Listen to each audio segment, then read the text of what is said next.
Marco എന്ന വലിയൊരു വിജയ ചിത്രത്തിന് ശേഷം പാൻ ഇന്ത്യൻ താരമായി മാറിയ ഉണ്ണി മുകുന്ദന്റെ അടുത്ത ചിത്രമാണ് ഗെറ്റ് സെറ്റ് ബേബി എന്ന് പറയുന്നത്.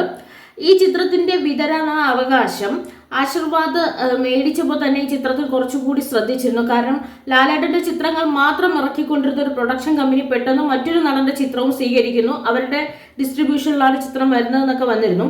കഴിഞ്ഞ കുറച്ച് ദിവസങ്ങളായി ചിത്രത്തിന്റെ എല്ലാ അപ്ഡേഷൻസും അവർ സോഷ്യൽ മീഡിയയിലൂടെ പങ്കുവച്ചിരുന്നു. മാർക്കോയിലോട് കൂടി നമുക്കൊരു സൂപ്പർ ഹീറോയെ കിട്ടി, പാൻ ഇന്ത്യൻ താരമായി ഉണ്ണി മുകുന്ദൻ ഉയർന്നു. അതിനുശേഷം നിരവധി ഇന്റർവ്യൂകൾ കൊടുത്തു. അതിലും അദ്ദേഹത്തിന്റെ ഒരു സിനിമയുടെ ഉള്ള താല്പര്യവും പലതരം സിനിമ ചെയ്യാനുള്ള താല്പര്യവും ഒക്കെ പറഞ്ഞിരുന്നു.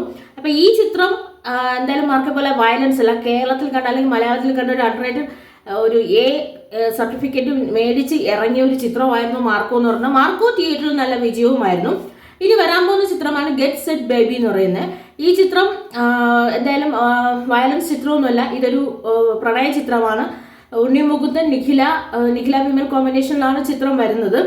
ചിത്രത്തിലെ ഓരോരുത്തർ അഭിനയിച്ചിരുന്നതും പലതരം വേഷങ്ങൾ ചെയ്തവരെയൊക്കെ വിവരങ്ങളെല്ലാം കഴിഞ്ഞ കുറച്ച് ദിവസങ്ങളായി സോഷ്യൽ മീഡിയ വഴി പങ്കുവയ്ക്കാറുണ്ട്.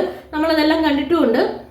അപ്പൊ ഈ ചിത്രം വരുന്നത് ഫെബ്രുവരി 21 ഫെബ്രുവരി 21 ഉണ്ണി മുകുന്ദന്റെ പുതിയ ചിത്രം തിയേറ്ററുകളിലേക്ക് വരുന്നത്. ഫെബ്രുവരി 14 മാർക്കോ OTT-യിലേക്ക് വരികയും ചെയ്യുന്നു. അതുപോലെ തന്നെ നെക്സ്റ്റ് വീക്കില് വയലൻസ് ഒന്നും ഇല്ലാത്ത നല്ല ആംബിയൻസ് ക്രിയേറ്റ് ചെയ്യുന്ന അല്ലെങ്കിൽ മറ്റൊരു ആംബിയൻസ് ക്രിയേറ്റ് ചെയ്യുന്ന ഗെറ്റ് സെറ്റ് ബേബിയും തിയേറ്ററുകളിലേക്ക് എത്തുന്നുണ്ട്. എന്തായാലും ഇറങ്ങുന്ന ചിത്രം എല്ലാം വിജയിക്കട്ടെ. വിജയ ചിത്രത്തിന്റെ ഭാഗമാകാൻ എല്ലാ അഭിനേതാക്കൾക്കും കഴിയട്ടെ.